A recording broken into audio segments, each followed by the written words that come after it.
Bonjour à tous, je reviens suite au live qui a été fait le 7 janvier en compagnie de Véronique, donc sur la chaîne Mistral. Donc j'ai eu énormément de questions qui ont été posées et qui sont restées sans réponse. Donc il y a environ peut-être une soixantaine de questions que j'ai relevées du coup dans les commentaires. Donc je vais m'efforcer d'y répondre.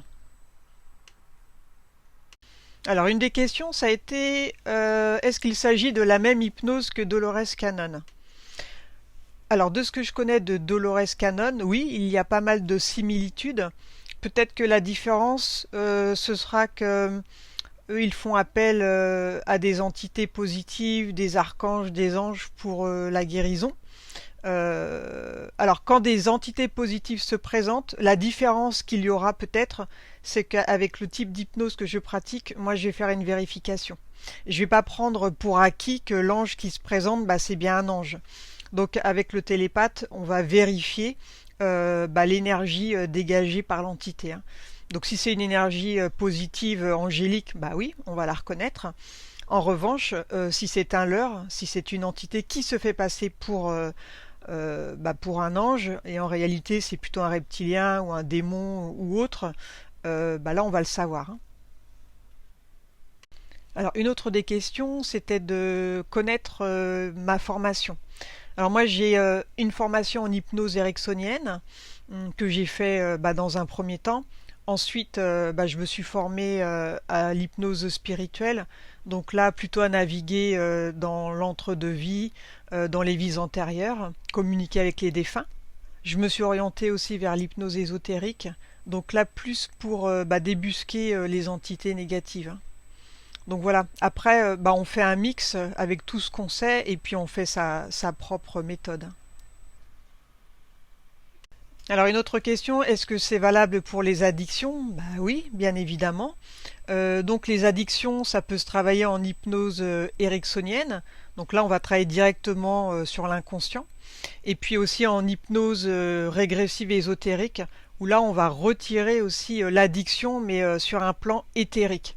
Après, il y a peut-être un travail à faire en plus en hypnose ericksonienne, donc un peu plus axé sur la personne. Mais ces deux méthodes peuvent marcher, hein. Il y a de bons retours par rapport aux addictions.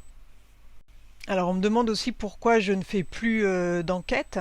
Eh bien, pour faire des enquêtes, ça nécessite un télépathe qui vibre relativement haut, en tout cas pour faire des enquêtes sérieuses, pour être sûr de capter vraiment les bonnes informations. Donc en 2019, suite à l'enquête sur les origines de l'humanité, on a eu, il y a un peu le monde qui nous est tombé sur la tête. Donc visiblement la vérité dérange. Donc quand on est trop proche de la vérité, il y a des soucis derrière. Donc voilà, on a préféré stopper les enquêtes pour être tranquille. Donc moi j'ai quelques enquêtes encore que j'ai en stock là, que je ressors de temps en temps. Donc j'évite les sujets qui fâchent, hein, pour éviter les ennuis, tout simplement, hein. Donc voilà, des enquêtes, ça nécessite un super télépathe, un minimum de 200 000 sur l'échelle de Bovis. Et je suis pas certaine que il y en ait beaucoup qui soient sur ce type de taux vibratoire, hein, qui circule actuellement. Donc moi je préfère faire la qualité, être sûr de diffuser de la bonne information. Donc on voit 4 ans, hein, quelques années après, en fin de compte, là ça fait depuis 2017 qu'on a commencé à faire des enquêtes, eh bien on commence à voir la vérité émerger.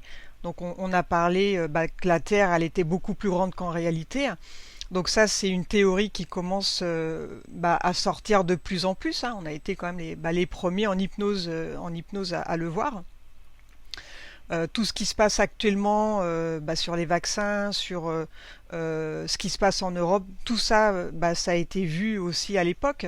Avec du recul, donc 4 ans après, eh bien, on peut s'apercevoir que toutes les enquêtes qui ont été faites, ça a été une vision relativement juste.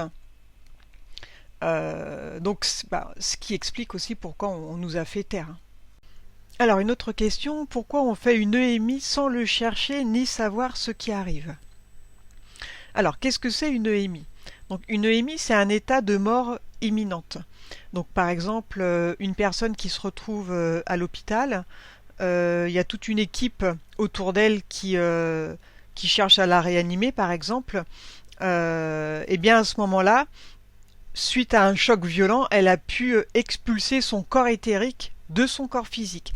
Donc là, elle va survoler l'hôpital, elle va pouvoir voir ses proches qui s'inquiètent pour elle. En fin de compte, elle peut aller là où elle veut. Hein. C'est une sortie de corps totale. Le corps éthérique est totalement à l'extérieur de son corps physique. Donc là, le corps physique, il est totalement inerte. Hein. Il ne peut pas bouger puisque le corps éthérique est sorti du corps physique. Bien. Donc ça, alors ça peut être des sorties de corps spontanées, sans explication, ou bien suite à un choc, ou bien il y a des personnes, elles sont assez rares mais ça existe, qui vont faire des sorties de corps maîtrisées. Donc elles arrivent à avoir des expansions de conscience à leur gré en fin de compte. Hein. Donc là c'est une chance d'avoir un télépathe de ce type-là. Alors l'avantage de la sortie de corps, eh bien le corps éthérique se dégage totalement donc du corps physique. Donc le corps éthérique, eh bien il peut aller dans d'autres dimensions. Donc l'avantage c'est qu'il y aura le ressenti physique en plus. Donc quand on sort, on est moins trompé puisque la personne peut visualiser ce que fait son âme dans l'autre dimension. Donc là, le lâcher prise il est total. Donc l'âme accepte que le corps éthérique du télépathe sortent du corps physique pour visiter d'autres dimensions. Donc un télépathe de cet ordre va prioriser une sortie de corps pour identifier l'entité pour ne pas se faire berner. Donc encore une fois, ce type de télépathe est très rare. Donc moi j'ai eu la chance d'en croiser un et c'est pour ça que les enquêtes sont assez proches de la vérité. Hein. Alors une autre question, y a-t-il des dangers dans l'hypnose ésotérique? Euh, alors à partir du moment où le praticien est haut vibratoirement, à partir du moment où le télépathe est haut vibratoirement, donc ça c'est un travail à faire tous les jours, en principe il n'y a aucun danger. Voilà. En revanche, si vous vous mettez entre les mains de personnes qui sont basses vibratoirement, eh bien ces personnes peuvent servir de portail et les entités peuvent passer au travers d'elles sans même qu'elles en aient forcément conscience. Hein. Donc c'est ce que moi j'appelle des rabatteurs. Donc ça peut être des, euh, des thérapeutes, des magnétiseurs. Voilà, si ces personnes-là n'ont pas une hygiène irréprochable, si elles vibrent bas, oui, vous pouvez être contaminé hein, du coup. Hein. Et donc, oui, là, potentiellement, ça peut être dangereux. Parce que vous repartez avec des entités. Hein. Sinon, non, il n'y a pas de danger spécifique. Hein. Alors, je recommande toujours d'éviter de faire trop de soins éthériques en même temps. Donc, il est préférable de laisser espacer un bon mois quand on a fait une séance, de ne pas recommencer des soins éthériques tout de suite derrière. Hein. Il y a des personnes qui sont pressées, qui trouvent que voilà, ça n'a pas changé grand-chose dans leur vie et qui vont faire un soin peut-être, je sais pas, une semaine après derrière par un magnétiseur ou vérifié par un médium, c'est très mauvais. Ça peut créer des distorsions dans le temps et ça peut abîmer carrément le corps éthérique et faire le contraire de pourquoi la personne elle a contacté le thérapeute. Donc attention à ça, ça je le mets en garde. Donc évitez de faire de l'acupuncture, évitez de faire de la voyance. Toutes ces choses-là pendant au moins un mois. Laissez bien reposer, laissez bien se métaboliser la séance et au bout d'un mois, là on peut éventuellement refaire d'autres choses. Hein. Alors l'hypnose régressive peut-elle se faire qu'en cabinet? Eh bien non. Après chacun choisit ce qu'il veut. Moi personnellement, toutes mes séances se font via Skype. Avec l'aide d'un télépathe, ou bien je peux faire aussi directement avec la personne. Moi je trouve que c'est plutôt même un avantage parce que la personne elle reste chez elle, elle met les écouteurs, donc au moment de l'induction je trouve que la mise en transe elle se fait plus facilement parce que la voix elle est directement bien orientée. Euh, voilà, après, si des personnes préfèrent être en cabinet, bah, libre à elles de choisir un thérapeute qui fait en cabinet, hein. Après tout, chacun fait comme il veut, hein. Quand la personne elle est en transe, elle est toujours consciente, hein. Elle n'est pas, elle est pas en état comateux, totalement à ma merci, hein. Moi, je suis pas mesmer, hein. Donc, il y a aucun souci. Moi, je le dis toujours avant, quand on fait la mise en transe, que la personne, si elle le souhaite, si elle se sent mal à un moment donné pour X raison, elle peut ouvrir ses yeux et puis tout va bien. Il y a pas de souci, quoi. Il peut pas lui arriver quoi que ce soit. En tout cas, depuis que moi je pratique personnellement, j'ai pas eu de problème de cet ordre-là, hein. Jamais, hein. Alors j'ai entendu parler, voilà, une collègue qui est hypno, qui s'est retrouvée en cabinet avec quelqu'un, hein, qui s'est fait à moitié étrangler. Donc là, je pense que la personne, elle était bien totalement possédée. Donc à la limite, c'est peut-être même une protection de se retrouver derrière un écran. Justement, quand c'est des types de cas de possession de ce type, hein. Alors, il y a une question aussi, est-ce dangereux de faire appel au défunt? Bah, dangereux, non, à partir du moment où c'est le défunt qui se présente. Donc, encore une fois, eh bien, il faut que la personne vibre haut déjà pour pouvoir communiquer avec le défunt. Si la personne vibre bas, elle a plus de chances d'attirer du bas astral, qui va se montrer sous l'aspect du défunt. Donc là, attention aussi, hein, parce que ça peut ouvrir des portes et puis on peut se faire bêtement incorporer par l'entité qui se montre sous l'aspect du défunt. Donc voilà, ça c'est quand même primordial déjà de vibrer haut ou bien de passer par un télépathe qui lui vibre haut et qui va pouvoir appeler le défunt. C'est peut-être plus sécurisé comme cela, hein. Alors une autre question, peut-on avoir des personnes réfractaires à l'hypnose? Eh bien oui, il y a des personnes qui vont avoir du mal avec le lâcher-prise ou qui vont être fatiguées. Donc là, il est préférable de prendre un télépathe pour l'hypnose régressive ésotérique, hein. En ce qui concerne l'hypnose ericksonienne, il y a, en principe, tout le monde est hypnotisable, hein. Voilà, les inductions, elles se font, la mise en transe se fait, il y a un moment ou un autre, la personne, elle va forcément lâcher, quoi. Donc les personnes qui ne lâchent pas, c'est assez rare quand même en hypnose ericksonienne. Mais en hypnose régressive ésotérique, euh, je conseille toujours un télépathe quand même, parce que si la personne elle vibre bas, même si elle est suggestive, même si elle peut partir en transe, le problème est que si elle vibre bas, eh bien l'entité peut l'induire en erreur, lui faire croire qu'elle est partie, alors qu'en réalité elle sera toujours là. En revanche, si c'est une consultation pour des vies antérieures, oui, là, ça ne nécessite pas un taux vibratoire tellement élevé, hein. S'il n'y a pas d'entité, il n'y a aucun souci. À côté de ça, bon, il faut un parfait lâcher prise, hein, bien sûr. Alors, y a-t-il des dimensions plus élevées que la 12D? Bah oui, bien sûr. Donc, moi, ce que j'appelle... Alors, il y a le bas astral et le haut astral. Donc, de la 0 jusqu'à la 3D, pour moi, c'est le bas astral. Et puis, de la 5D jusqu'à la 12D, là, c'est le haut astral. Et au-delà, bien sûr, il y a d'autres dimensions, hein, que je ne connais pas, hein, je n'ai pas été les visiter. Moi, je connais, voilà, j'ai eu l'occasion de visiter de la 5D à la 12D, voilà, quelques dimensions, mais au-delà, j'y suis jamais allée, hein.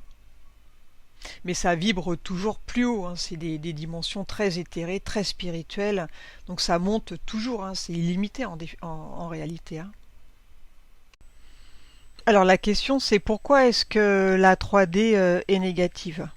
Alors pour aborder cette question, on doit déjà déterminer ce qu'est la source, la définition de la source. Donc la source, elle représente ce qu'on appelle Dieu. Donc elle représente le bien en réalité. Donc il y a un équilibre entre le mal et le bien, mais ce n'est pas le nombre d'initiés au mal ou au bien qui fait la différence. Donc c'est l'intention qui est la plus importante en réalité. Donc la source, elle n'impose rien, elle propose, elle ne modifie pas le futur, donc ne prévient pas. C'est à l'homme de concevoir son futur, pas à la source. Elle ne fait que nourrir cette envie du bien, en fait, hein. Donc, vous imaginez, donc la source, elle est constituée d'un tronc. Il faut l'imaginer comme un arbre. Donc le tronc et les branches. Donc le tronc, il est pur. Les branches, elles sont composées du bien et du mal. Donc chacun se place où il veut. Il y a un équilibre. Donc certains ont choisi une branche, par exemple le bien, ils y resteront pour l'éternité. D'autres ont choisi l'autre branche, donc le mal. Eux, ils resteront aussi pour l'éternité. Et puis d'autres passent incessamment d'une branche à l'autre. Donc aujourd'hui, tout est équilibre. Donc quand une branche est trop vérolée par le mal, elle devient lourde, donc le tronc l'éjecte et elle va dans le bas astral. Donc tout ce qui est en dessous de la 3D, c'est l'antisource. Et le mal de la 3D représente les branches vérées, donc c'est à cheval. Donc c'est pourquoi on a le mal dans la 3D, c'est mélangé. On a le bien et le mal. Et à partir de la 5e dimension, le mal n'existe pas. Donc on est vraiment, nous, au milieu, en fin de compte, hein, entre la 2D et la 5D. Parce que la 4D, c'est une dimension intermédiaire. Hein. Donc il n'y a pas réellement de vie dans ce lieu. Donc la 3D, c'est un mélange de bien et de mal en définitif. Hein. Il y a les deux. Le problème, c'est que le mal a réussi à infiltrer la 3D. Donc on peut considérer qu'il y a quand même plus de négatifs que de positifs dans l'absolu. Hein. Quand on voit le monde au jour d'aujourd'hui, on a vite compris qu'il y a quelque chose qui ne va pas, hein, ça cloche. Hein. Alors, autre question, est-ce que c'est possible sur un enfant? Bah oui, bien sûr. Oui, oui. Donc si l'enfant est trop jeune, donc pour l'hypnose régressive ésotérique, on peut faire avec un télépathe sans souci. Hein. Le télépathe, il va se connecter sur l'enfant et ça se fait assez facilement hein, puisque l'enfant, il a moins de barrières qu'un adulte. Hein. Donc ça va se faire relativement facilement et les résultats sont plutôt positifs hein, dans l'ensemble. Alors une autre question, l'hypnose suffit-elle lorsqu'on est tenu par une entité négative? Alors il y a beaucoup de retours positifs, hein. On fait énormément de dégagement d'entités, donc ça marche quand même pas mal. Je dirais qu'on a un retour à 70% positif. Hein. Alors malheureusement, ça ne marche pas sur tout le monde. Il peut y avoir parfois des entités puissantes auxquelles nous, on n'arrive pas à dégager. Donc ça arrive bien sûr. Hein. Donc là, je recommande plutôt de voir un exorciste hein, dans ces cas-là quand c'est devenu trop compliqué. Hein. Alors, autre question, quand on est en dépression, les entités viennent nous posséder? Ah bah oui, là c'est la porte ouverte. Là, elles en profitent. Donc, je peux vous dire que tout ce qui est hôpitaux, tous les endroits où ça vibre bas, les entités, elles rôdent. Hein. Donc, dès qu'on a de la tristesse, de la colère, de la haine, de la douleur, tout ce qui vibre bas, en définitif, les entités, elles, c'est leur nourriture. Donc, à la limite, c'est de bonne guerre. Hein. Nous, on va se nourrir d'un fruit ou, je sais pas moi, d'un animal. Eh bien, l'entité, elle se nourrit des énergies, des émotions négatives. Donc, si vous êtes trop longtemps dans la tristesse, par exemple, ça va vous faire baisser en fréquence. Et là, ça vous fait arriver dans le bas astral. C'est comme si vous étiez sur les mêmes fréquences que le bas astral, en définitif. Donc, eux, ils vous repèrent. Et puis, ils attendent le bon moment pour interférer. Donc si la tristesse, elle dure trop longtemps, ou la colère, ou autre, hein, mais tout ce qui vibre bas, on finit par se faire interférer. Hein. Il y a de grandes chances pour que ça arrive en tout cas. Alors comment sait-on si on a une entité?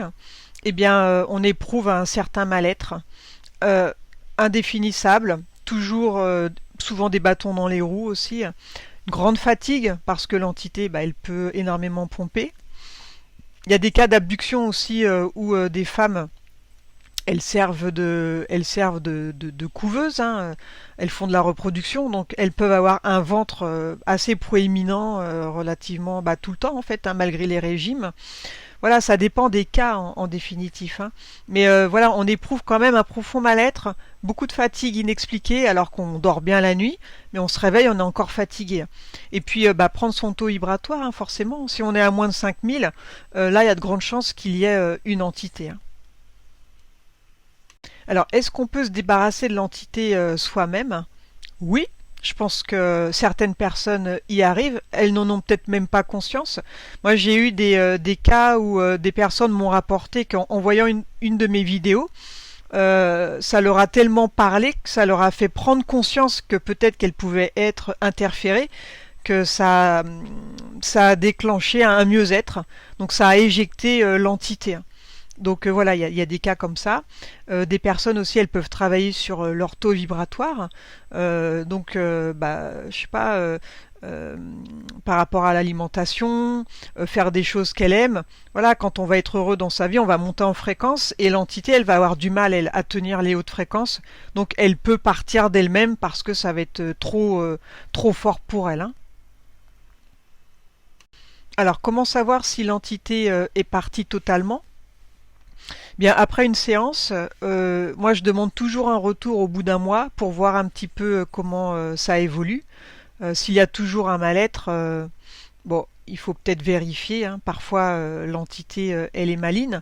Soit elle peut revenir, soit une autre peut revenir à la place parce que la prise de conscience n'aura pas été suffisamment faite ou parce que la personne n'a pas suivi les consignes aussi, ça peut arriver, hein, où elle peut se retrouver dans un lieu pollué.